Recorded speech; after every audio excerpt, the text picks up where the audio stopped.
L'attentat terroriste de Lockerbie est le plus important avant celui du 11 septembre.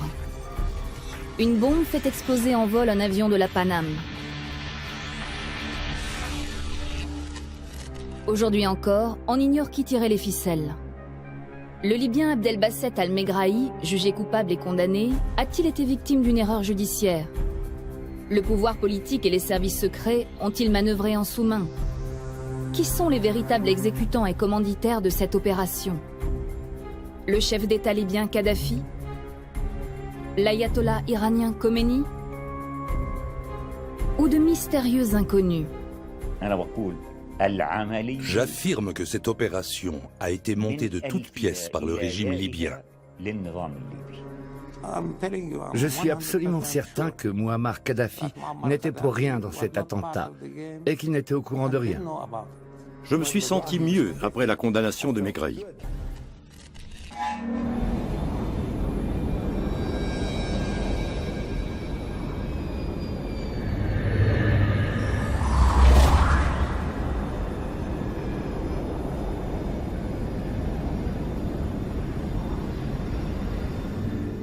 Le 21 décembre 1988, dans la petite ville de Lockerbie, en Écosse, les gens aspirent à profiter de la trêve de Noël. Parmi les passagers de ce jumbo, beaucoup se réjouissent d'aller passer les fêtes aux États-Unis. Le vol 103 de la Pan Am est à destination de New York. L'avion en provenance de Francfort fait escale à l'aéroport de Heathrow, à Londres.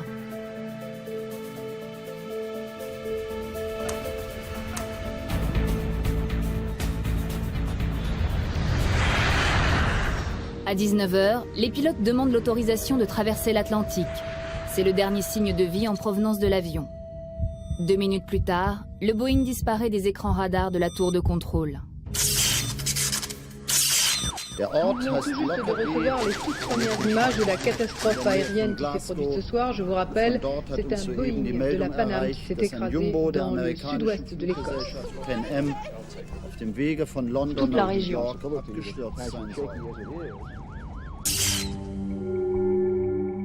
Tous les passagers et les membres de l'équipage sont tués.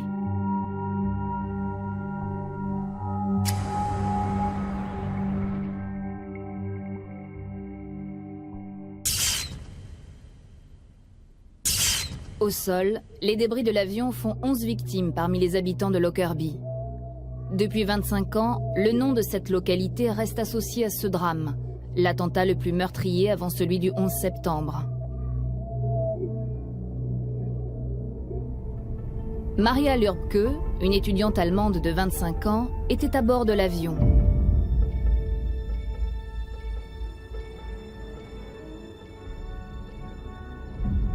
Sa sœur Ursula a conservé tout ce qu'on a retrouvé d'elle.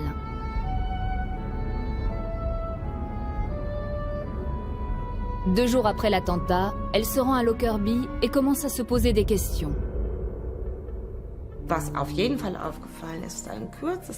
On a remarqué que très vite, des hélicoptères américains ont survolé les lieux de l'accident. Sur place, il y avait aussi des policiers américains qui n'avaient rien à faire là et qui ont manifestement escamoté des pièces à conviction. J'ai trouvé ça pour le moins étrange.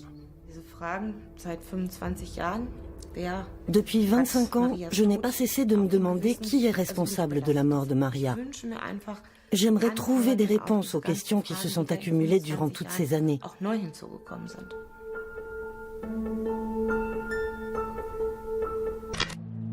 Ainsi démarre l'une des plus grandes enquêtes de l'histoire de la police. Des centaines de kilomètres carrés seront passés au peigne fin autour de Lockerbie. 15 000 personnes seront interrogées dans le monde entier et quelques 20 000 pièces à conviction seront rassemblées. Des experts reconstituent le fuselage à partir des débris. Le jumbo de la Pan Am devient un énorme puzzle dans la tragédie de Lockerbie. Ces morceaux de tôle tordus témoignent de la violence de l'explosion. Mais qui se cache derrière cet attentat qui a coûté la vie à 270 victimes innocentes? Les soupçons des enquêteurs se portent sur deux États qui soutiennent le terrorisme dans les années 1980. L'Iran de l'ayatollah Khomeini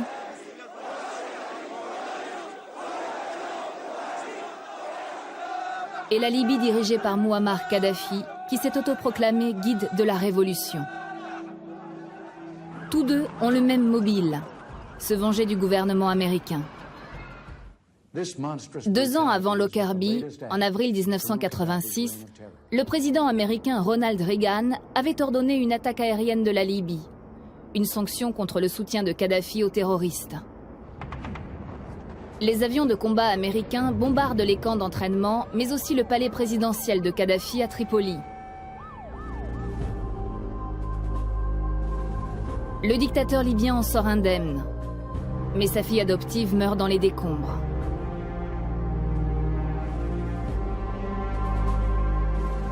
Kadhafi se présente en victime devant la presse. Wilhelm Dietl, journaliste et membre des renseignements allemands, était présent. On est allé chez Kadhafi, on a visité sa résidence, qui avait été très touchée par ces tirs ciblés. Lui-même avait eu très peur. Et il ne laissait planer aucun doute sur le fait qu'il exercerait des représailles le moment venu.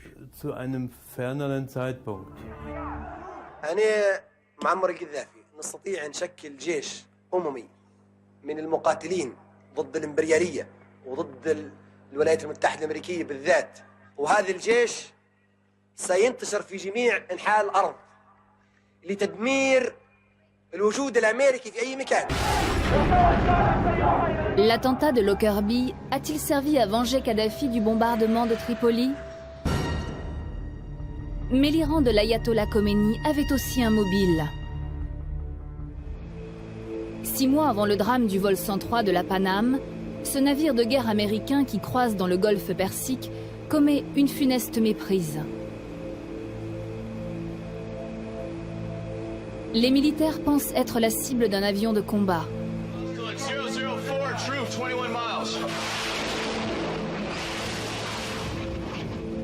Une équipe de tournage qui se trouve par hasard à bord du navire filme l'incident.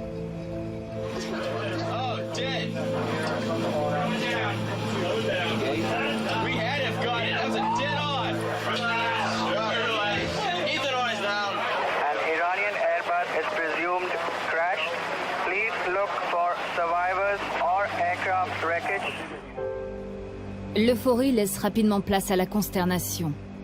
Il s'agit en réalité d'un avion civil iranien. 290 personnes trouvent la mort.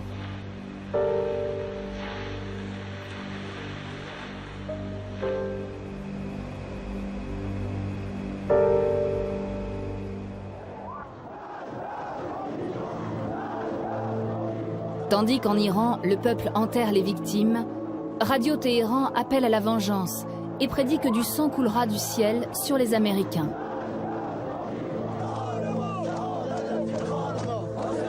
L'Airbus iranien abattu par la marine américaine a-t-il été à l'origine de l'attentat contre le vol 103 de la Paname ?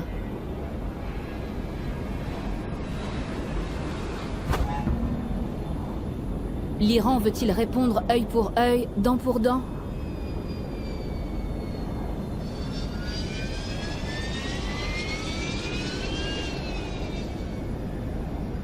Deux ans après l'attentat, les enquêteurs américains présentent leur principal suspect, le Libyen Abdelbasset Al-Megrahi. Ils affirment détenir les preuves d'une piste qui remonte jusqu'en Libye. Un fragment de circuit imprimé faisant partie d'un minuteur de bombes. Il est de même type que ceux qu'une société suisse vend à la Libye.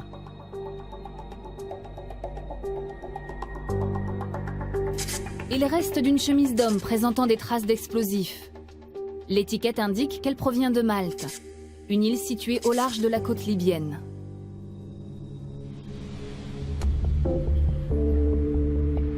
La piste mène dans une boutique de vêtements de La Valette, la capitale maltaise. Le propriétaire, Tony Gauchi, affirmera plus tard reconnaître sur des photos l'homme qui a acheté cette chemise, Yenen Megrahi, de la compagnie aérienne nationale libyenne. Un agent libyen selon les enquêteurs.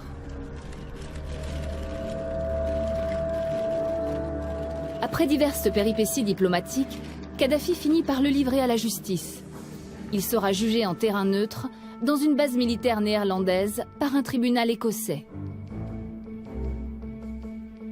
L'accusation affirme que Megrahi a transporté jusqu'à Francfort une bombe cachée parmi ses vêtements achetés à Malte. Cette bombe serait ensuite partie pour Londres à bord du vol 103 de la Paname, à destination de New York.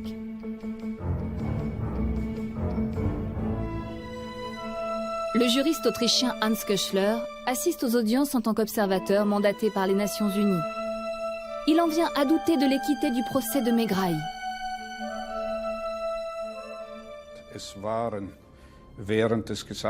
Pendant toute la durée du procès, il y avait à la table de l'accusation 2 agents du FBI.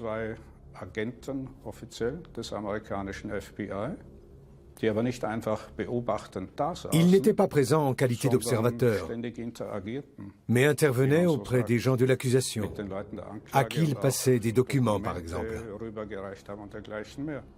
Les États-Unis étaient partie prenante dans ce procès. Nous avions tout de même perdu 190 concitoyens. Les États-Unis étaient donc concernés. Mais je vous assure que nos avocats étaient là pour soutenir l'accusation si nécessaire, et non pas pour diriger cette affaire. À mon sens, ils ont exercé une influence sur le procès, même si je ne peux pas l'évaluer exactement puisque je n'ai pas pu entendre ce qu'ils disaient. En janvier 2001, le tribunal écossais condamne le Libyen à une peine de 27 ans minimum de réclusion. Pour l'opinion publique, l'affaire semble réglée. Megrahi est considéré comme l'auteur de l'attentat.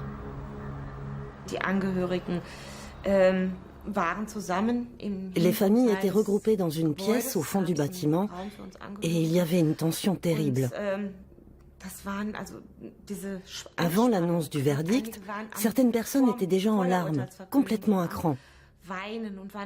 Et quand le verdict est tombé, qu'il a été reconnu coupable, on a senti toute la salle vibrer. Mais j'ai trouvé que tout cela avait un goût amer. J'ai eu le sentiment que tout ne s'était pas passé dans les règles.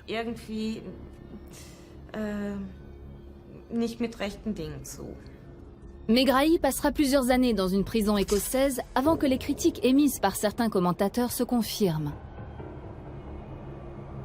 En 2007, une commission d'experts écossais parle de doutes fondés quant à la culpabilité du Libyen et d'une possible erreur judiciaire.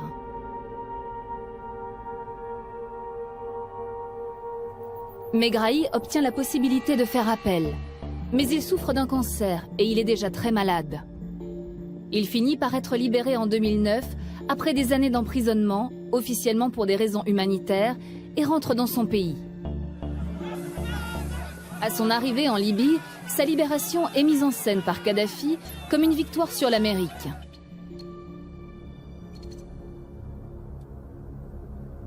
Parmi les familles des victimes, cette libération ne fait pas l'unanimité. Peu avant sa mort, Megrahi continue à clamer son innocence. Je me présenterai bientôt devant mon Dieu. Je jure devant Dieu, qui est mon Dieu, et qui est aussi le sien, que je ne suis jamais rentré dans sa boutique. Telle est la vérité. Megrahi a-t-il été victime d'un complot? Et donc Kadhafi aussi? De gros doutes subsistent aujourd'hui sur un point de l'accusation qui prétend que la bombe serait venue de Malte avant d'être chargée à Francfort. Afin de reconstituer la trajectoire de la bombe, les enquêteurs ont recréé l'explosion sur des appareils déclassés.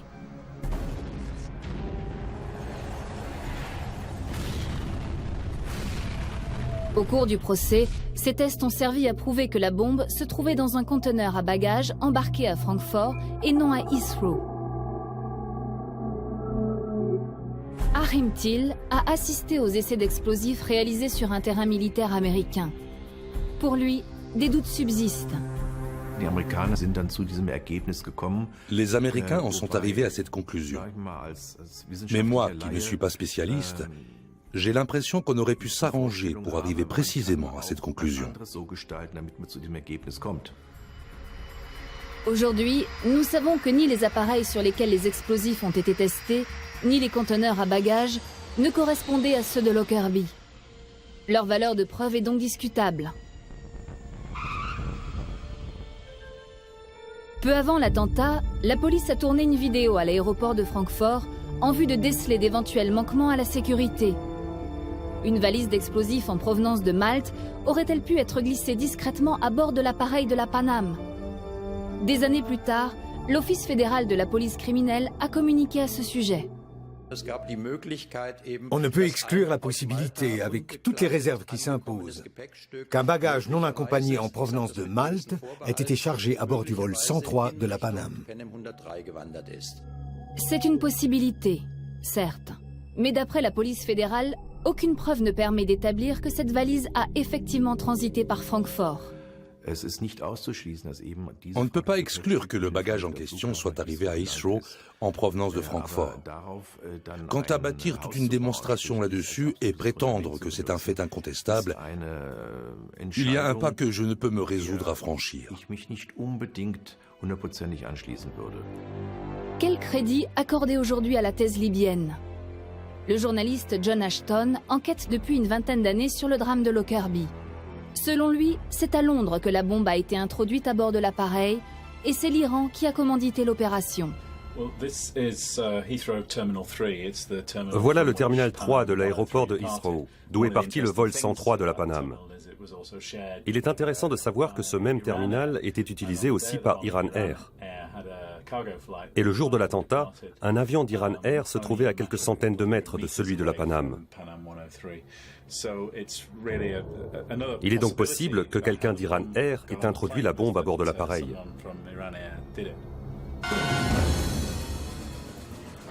Un autre indice laisse à penser que l'attentat a été préparé à Heathrow. La nuit qui précède le départ du vol, des inconnus pénètrent par effraction dans un entrepôt du terminal 3.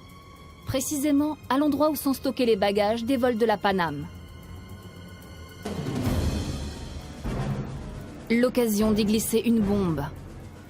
Parmi les experts de la sécurité, Heathrow n'avait pas bonne réputation. Il était notoire, en tout cas parmi les employés de l'aéroport, qu'à Heathrow, les conditions de sécurité étaient insuffisantes. Partant de là, il est tout à fait possible qu'une valise ait été rajoutée au bagage à Heathrow. Mais qui aurait pu passer clandestinement une bombe à Londres? Silverton, dans le Colorado.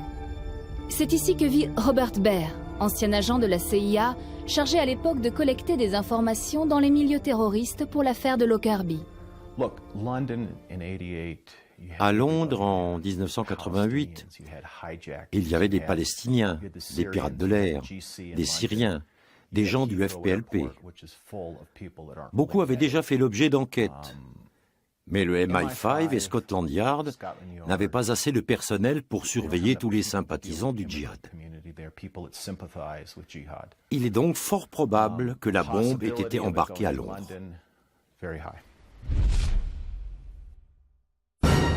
D'autres doutes sur la culpabilité de Megrahi concernent son identification. D'après les résultats d'une commission d'experts écossais, les témoignages contre le Libyen ne peuvent plus être considérés comme irréfutables. Le commerçant maltais Tony Gauci prétend se souvenir d'un client qui a acheté avant l'attentat des vêtements de différentes tailles, au hasard, et même une grenouillère de bébé, également retrouvée par les enquêteurs à Lockerbie.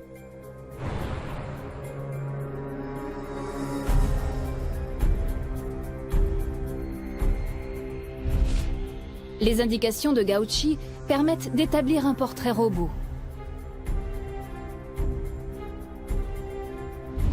Il précisera seulement plus tard que le client parlait avec l'accent libyen.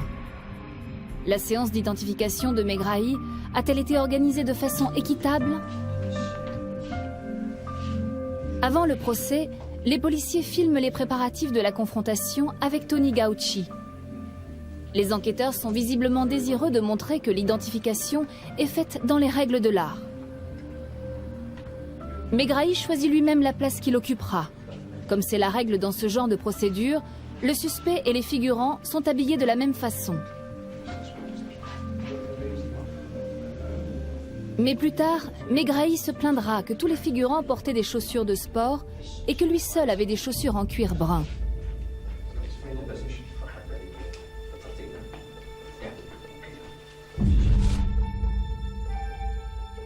Un détail, certes, mais qui peut influencer un témoin. Si ça s'est vraiment passé comme on le dit, que tous les autres participants avaient des chaussures de sport et que lui portait un type de chaussures très différent, on est obligé de reconnaître que c'est anormal. Ce genre de choses ne devrait pas se produire lors d'une identification. Pendant des années, le bruit court que Gauci aurait touché de l'argent du FBI en échange de son témoignage. Personne au FBI n'a jamais dit à M. Gauci que s'il déclarait ceci ou cela, on lui donnerait beaucoup d'argent. Je peux vous garantir qu'on ne lui a ni promis ni donné de l'argent avant qu'il n'ait fourni son témoignage. Mais la commission de contrôle écossaise aura accès au carnet de notes d'un policier britannique qui a participé à l'audition du témoin avec les agents du FBI. On peut lire dans ces notes que dans le mois qui a suivi la découverte de Tony Gauci par la police, le FBI a annoncé que les crédits étaient illimités.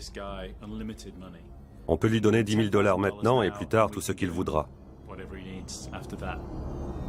Bien avant d'identifier Megrahi, Gauci savait donc qu'il y avait une récompense à la clé. Si vous me demandez si Gauci a touché de l'argent à un moment donné, je ne suis pas en mesure de vous répondre.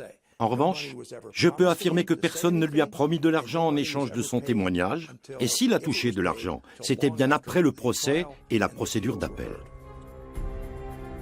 D'après les conclusions de la commission, le témoin et son frère auraient touché au total quelques 2 millions de dollars. Gauci s'est retiré depuis bien longtemps du commerce de vêtements. Sur son lit de mort, le Libyen Megrahi lui adresse ce message. Si je pouvais le rencontrer, je lui pardonnerais.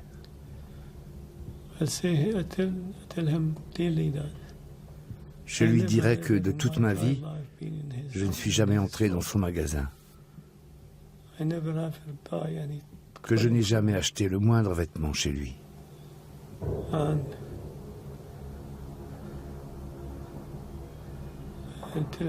Et je lui dirais qu'il m'a fait beaucoup de tort.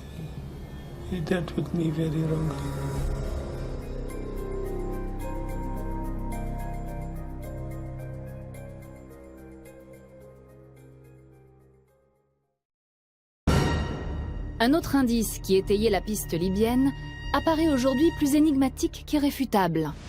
Le fragment de détonateur. Les débris de l'avion ont été dispersés sur une surface de près de 2000 km².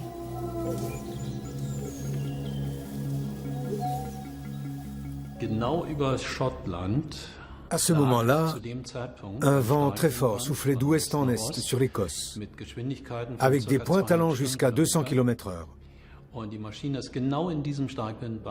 L'appareil a explosé à ce moment précis, et beaucoup de morceaux ont été poussés vers l'est, peut-être même jusque dans la mer du Nord, si bien qu'une partie des débris n'a jamais pu être retrouvée. Et pourtant, un fragment de circuit imprimé aurait été retrouvé plusieurs semaines après le drame, une partie d'un détonateur. Le minuteur est la pièce qui permet de régler le moment où la bombe va exploser. Si notre propos était d'écrire un roman policier, on pourrait sans problème avancer l'idée qu'une partie des indices ont été disposés sur le site après coup.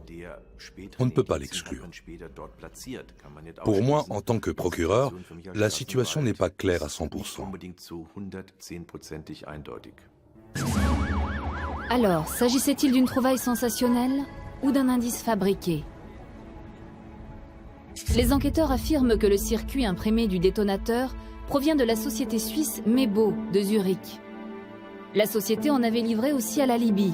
Pourtant, aujourd'hui encore, Edwin Bollier, le chef d'entreprise, soupçonne une manipulation de cette preuve. En 1990, la police nous a présenté une photo Polaroid. Nous avons tout de suite remarqué le M qui était gravé dans le coin. M pour Muster en allemand. Et il indique que c'est un prototype. Pour nous, c'était évident. Un prototype qui n'aurait pas pu déclencher une bombe. Mais le tribunal met en doute la parole de Bollier. Un ancien ingénieur de cette société accepte de nous rencontrer à Zurich. Il nous raconte une mystérieuse visite dans les ateliers de la société Mebo au cours de l'été 1990. Ils étaient partout. Et je devais leur remettre absolument tout ce qui concernait le minuteur MSE-13. Il fallait rassembler toute la documentation, les photos, les brochures. Ils ont tout embarqué.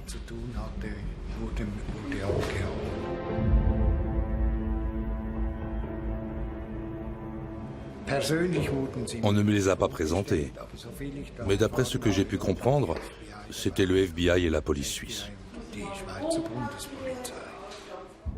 Les enquêteurs auraient-ils saisi les minuteurs dans les ateliers Mebo dans le but d'étayer la piste libyenne? Pour l'homme chargé de l'enquête du FBI, tout s'est déroulé dans les règles.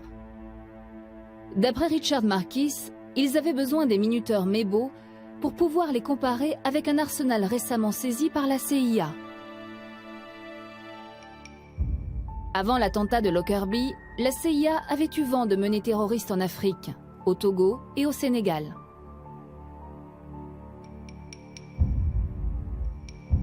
Là encore, des agents libyens étaient censés être impliqués. La CIA avait alors saisi des armes et des minuteurs de bombes. La comparaison avec ceux réquisitionnés en Suisse est un moment crucial. Le laboratoire du FBI avait un minuteur comparable.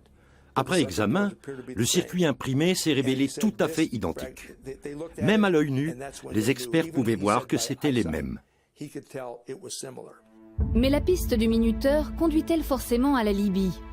Il est établi aujourd'hui que lors du procès contre le Libyen Megrahi, un technicien de la police n'a pas dit toute la vérité.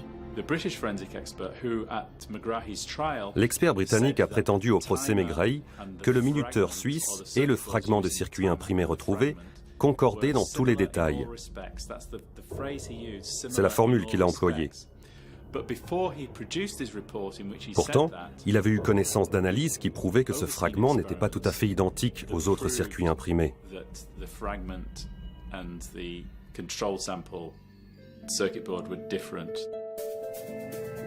Dans son rapport interne, l'expert note effectivement une différence non négligeable. Le fragment de plaque de Lockerbie est recouvert d'étain pur. Les plaques de la société Mebo, elles, contiennent 30% de plomb. Pendant des années de recherche pour la défense de Megrahi, John Ashton s'est souvent demandé qui avait pu manipuler une preuve majeure et pourquoi.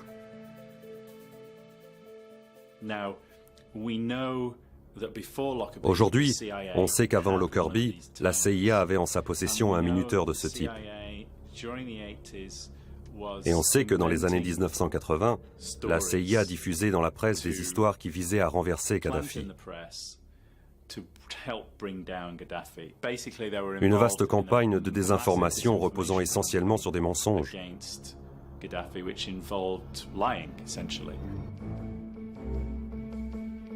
À Jérusalem, nous pourrions rencontrer un témoin important qui saurait nous dire ce qui a poussé les enquêteurs américains à manipuler des preuves dans l'affaire de Lockerbie. Bassam Abou Sharif. Il est palestinien et il a été terroriste. Dans les années 1970, il a été impliqué dans l'explosion d'un avion de la Paname. En 1988, peu avant Lockerbie, Abou Sharif renonce à la terreur contre l'Occident. En tant que conseiller du leader palestinien Yasser Arafat, il œuvre désormais pour un rapprochement avec les Américains. Ils veulent fournir aux États-Unis des informations sur les auteurs de l'attentat de Lockerbie. Arafat a donné l'ordre de procéder à une enquête et nos services de renseignement se sont concentrés sur le Liban.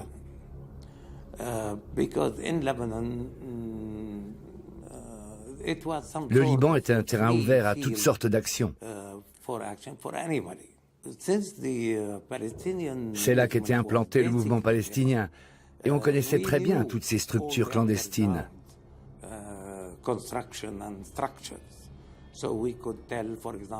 On savait qui possédait des explosifs, qui fabriquait des valises piégées, qui avait des minuteurs. On connaissait tous les acteurs de ce monde clandestin. Les documents de l'OLP citent souvent un nom qui figure sur la liste des passagers du vol 103. Un jeune étudiant d'origine arabe nommé Khalid Nazir Jafar. Jafar a grandi dans la vallée de la Bekaa, un territoire qui est alors aux mains des barons de la drogue. Dans les champs, on cultive le hashish et l'opium. Jafar, le passager du vol 103, appartient à un clan influent dans cette région.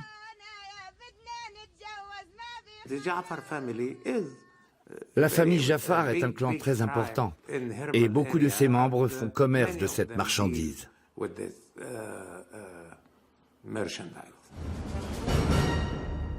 Les informateurs de l'OLP affirment que Jafar travaillait comme agent pour la police antidrogue américaine. Lorsque Jafar monte dans l'avion le 21 décembre, il aurait fait partie d'une opération secrète de police. The Drug Defense Agency recruited from the Baalbek area. La police antidrogue a recruté Khalid Jafar dans la région de Baalbek.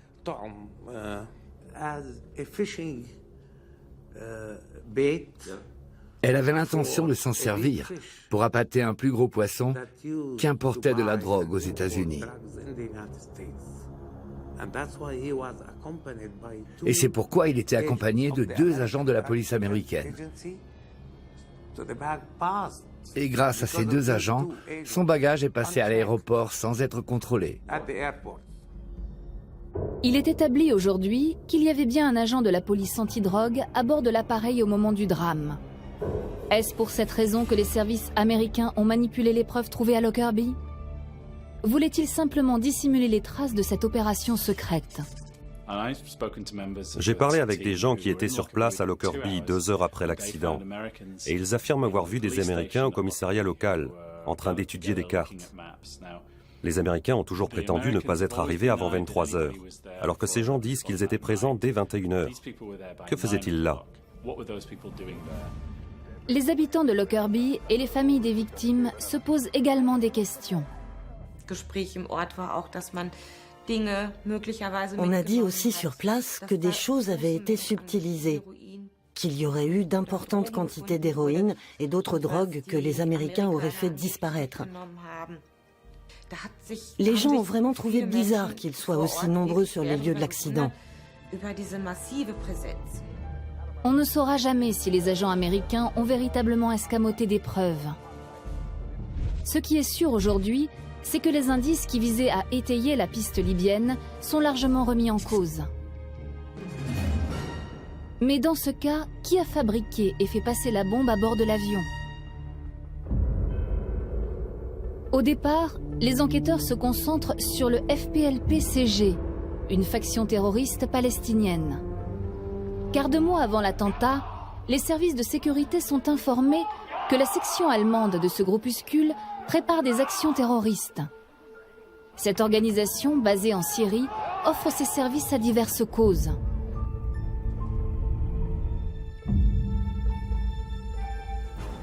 En octobre 1988, les services secrets allemands préparent une grande rafle, l'opération Feuille d'automne. À Francfort et à Neuss, ils découvrent tout un arsenal et un atelier pour confectionner des bombes avec 4 engins explosifs déjà intégrés dans des téléviseurs et des transistors.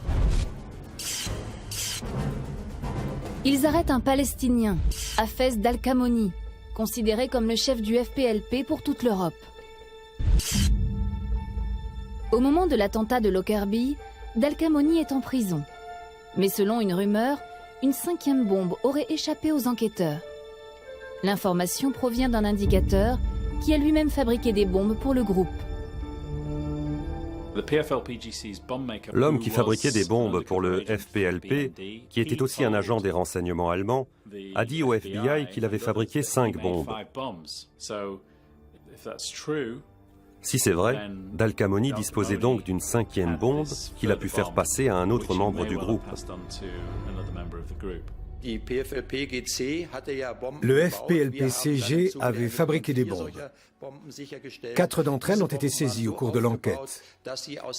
Elles étaient équipées d'un détonateur barométrique, c'est-à-dire qu'à une certaine pression atmosphérique, il déclenchait un minuteur réglé sur 35-45 minutes, puis le courant arrivait dans le détonateur et provoquait l'explosion. En revanche, nous n'avons trouvé aucune trace d'une 5e bombe. Le mystère de cette 5e bombe n'a jamais été résolu. Ce qui est certain, c'est que les terroristes palestiniens passaient à l'époque pour les spécialistes des attentats du type de Lockerbie. Si j'avais voulu faire exploser un avion, je me serais adressé aux Palestiniens. Je connais une vingtaine de personnes que j'aurais pu engager en leur disant « On va faire un carton sur un avion américain ». Il y avait un deuxième suspect, également chef du mouvement terroriste palestinien, Abou Nidal, un personnage dont il ne circulait à l'époque aucune photo fiable. On l'avait surnommé le fantôme.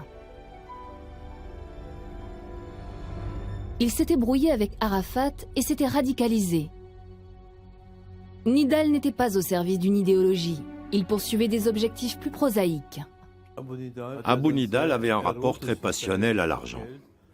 Il se rendait lui-même à Londres pour alimenter ses comptes en banque. Il faisait chanter certains pays, comme le Koweït, par exemple, en les menaçant de commettre un attentat s'ils ne payaient pas une certaine somme. Je pense qu'il aurait pu participer à un attentat comme celui de Lockerbie, rien que pour de l'argent. À Paris, en face de la gare de l'Est, nous rencontrons dans un hôtel l'homme qui dirigeait ce groupe terroriste avec Abou Nidal et faisait office de porte-parole politique. Atef Aboubakr. À Tripoli, il entend Abou Nidal faire des révélations le lendemain de Lockerbie.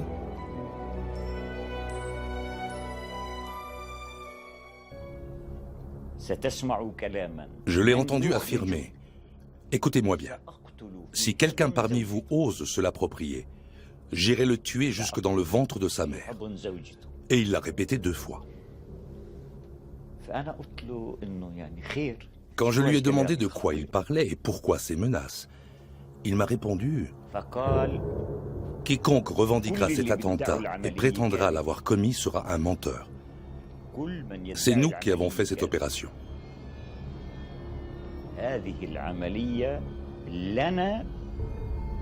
Des années plus tard, les renseignements allemands obtiennent également des informations sur l'implication d'Abou Nidal dans cet attentat. À la fin des années 1990, nous avons travaillé avec une repentie que les renseignements allemands ont protégée un temps et qui aurait été l'amie d'Abou Nidal. Elle a été longuement entendue, entre autres par le parquet de Francfort. Et il en est ressorti qu'il fallait établir un lien entre Abou Nidal et Lockerbie. La personne de Khalid Jafar, également tuée lors de l'attentat, alimente elle aussi la théorie du complot. Ce jeune Libanais était-il un agent de la police antidrogue américaine? Ou a-t-il commis un commando-suicide? À l'époque, Abou Sharif avait obtenu des informations selon lesquelles quelqu'un aurait remis à Jafar une bombe avant qu'il ne monte à bord du vol 103 de la Paname.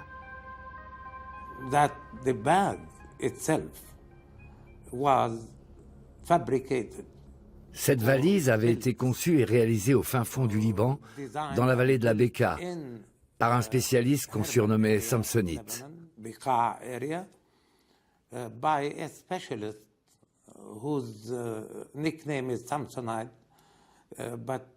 Il était réputé pour ses valises bourrées d'explosifs, qui ressemblaient vraiment à des valises normales.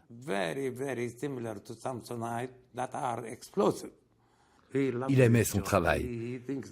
Et il aimait l'idée que personne ne pouvait faire la différence entre une de ses valises et une vraie samsonite.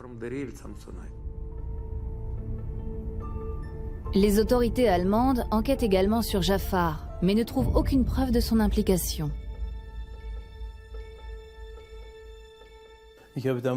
À l'époque, je suis allé voir la famille Jafar à Dearborn et je n'ai pas eu l'impression qu'elle était impliquée dans le trafic de drogue. Ils vivaient assez modestement. Ils avaient une station-service et ils étaient bien sûr très affectés par la mort de leur fils. Mais certains informateurs proches de l'OLP restent persuadés que Jafar était un agent de la police antidrogue et qu'il a été victime d'un inconnu qui lui a remis une valise piégée. Jafar était lui aussi une victime. Il ne savait rien. Celui qui a organisé l'attentat a utilisé Jafar. Il s'en est servi comme d'une allumette pour allumer le feu.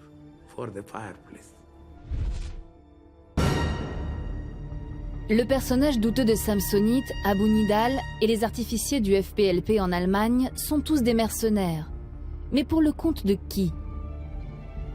Pour Abu Bakr, il ne fait aucun doute que son ancien collègue Abu Nidal a fait sauter l'avion de la Paname pour le compte de la Libye. Nidal aurait reçu de Muammar Kadhafi en personne l'ordre de préparer l'attentat pendant l'été 1988 dans une salle du QG de Tripoli. En Libye, il est tout à fait impossible qu'une décision qui touchait à un attentat, une transaction financière ou une action politique ait pu être prise sans que Kadhafi soit au courant. Cet homme avait la Libye bien en main.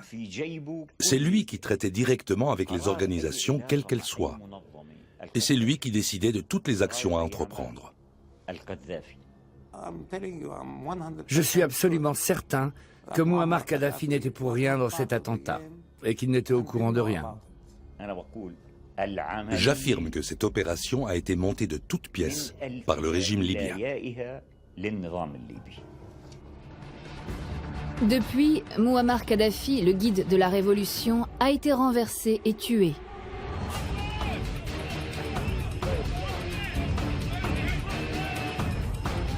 Les Anglais et les Américains poursuivent leur enquête sur l'affaire de Lockerbie.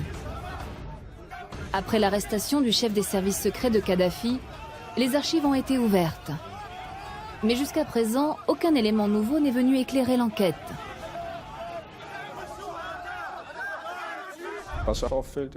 On sait très bien que depuis la chute de Kadhafi, les forces occidentales et surtout les Américains ont eu accès aux archives des services secrets et que des documents ont été découverts. Je suppose qu'on aurait pu y trouver des choses se rapportant à Lockerbie.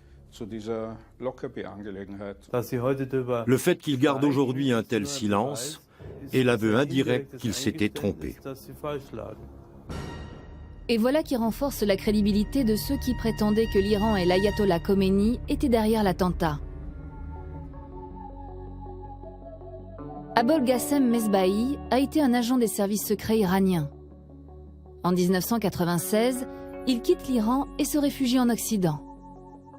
Il prétend avoir des révélations à faire au sujet de Lockerbie.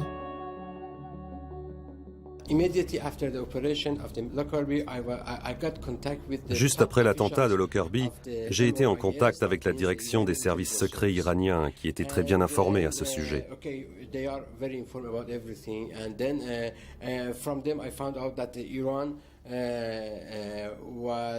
Ce sont eux qui m'ont confié que l'Iran était le principal responsable de l'opération, et ça a été confirmé par l'ayatollah Khomeini.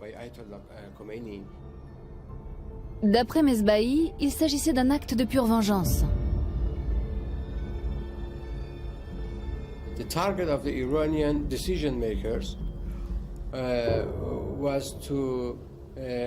L'objectif des commanditaires iraniens était de reproduire ce qui était arrivé à l'Airbus d'Iran Air, c'est-à-dire de faire exploser un avion, que les corps finissent dans la mer, comme les victimes de l'Airbus,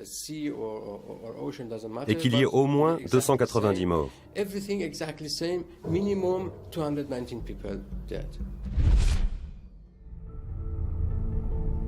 un collaborateur des services secrets iraniens, alors directeur d'Iran Air à Francfort, aurait fait passer les éléments de la bombe jusqu'à Londres. D'après Mesbahi, ce n'est qu'à Heathrow que le mécanisme de la bombe aurait été actionné. Mais quel crédit peut-on accorder à un transfuge qui venait tout juste de fuir l'Iran de Khomeini? Le journaliste John Ashton a reçu un jour un document en persan qui semble corroborer les dires de l'ancien agent iranien. Ce document est censé avoir été écrit par des Iraniens en exil qui avaient gardé des contacts haut placés en Iran. Il est daté du 31 décembre 1988, c'est-à-dire 10 jours après Lockerbie. Et il affirme que d'après ses contacts, l'attentat aurait été commandité par l'ayatollah Khomeini. Il renforce donc la thèse selon laquelle l'Iran serait derrière cet attentat. À en croire ce document, Khomeini aurait commandité un acte de vengeance pendant la période de Noël. Car l'Airbus iranien avait été abattu par le navire américain juste avant une grande fête chiite, l'anniversaire d'un descendant du prophète. La thèse des Iraniens en exil se voit confirmée par un rapport de l'OLP au sujet de Lockerbie.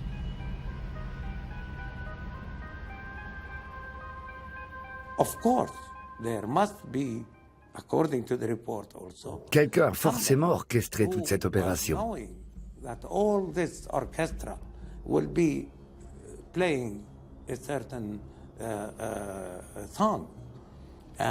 D'après le rapport de l'OLP, ce chef d'orchestre était iranien.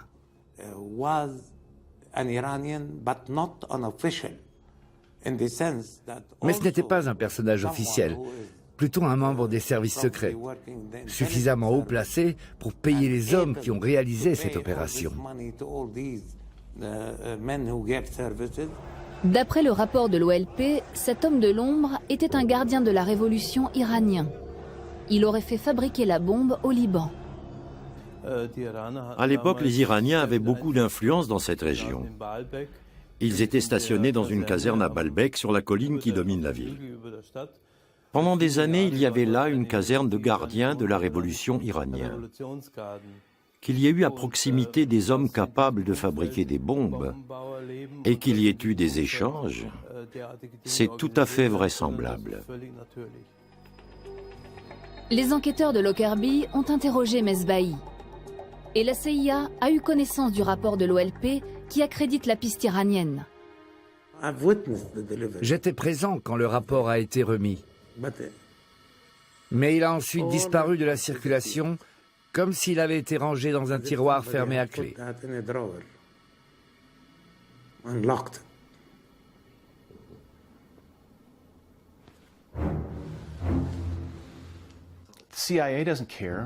La CIA ne se préoccupe pas d'affaires pénales. Elle collecte des informations. Son devoir est d'informer le président sur des faits, pas d'instruire un procès public. Fin 1990, le président américain prépare la première guerre du Golfe contre l'Irak. Il serait alors inopportun de s'en prendre à l'Iran.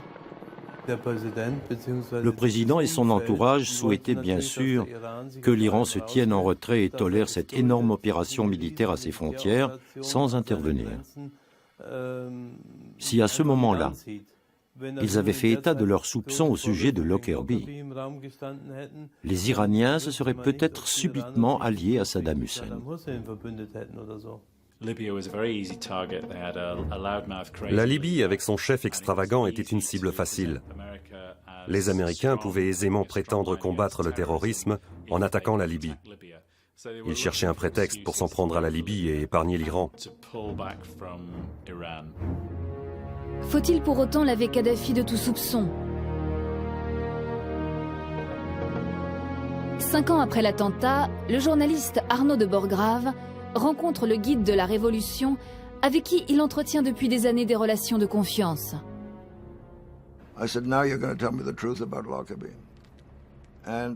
Je lui ai dit, « Maintenant, vous pouvez me dire la vérité sur Lockerbie. » Il a renvoyé tout le monde. On s'est retiré sous la tente et voici ce qu'il m'a raconté.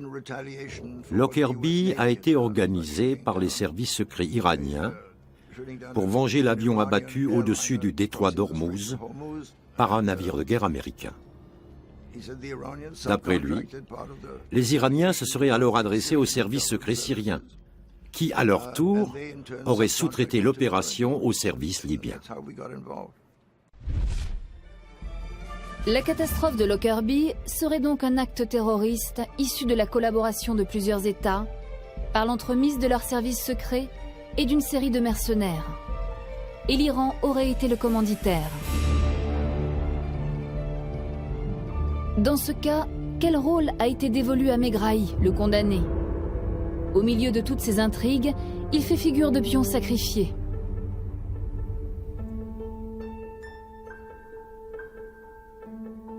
Et qu'en est-il des familles des victimes?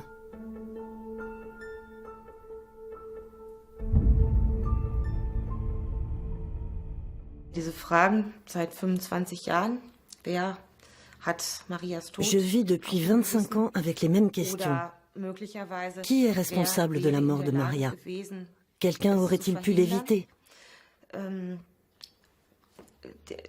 Mes questions n'ont toujours pas trouvé de réponse. Pourtant, nous, les familles, on a le droit de savoir.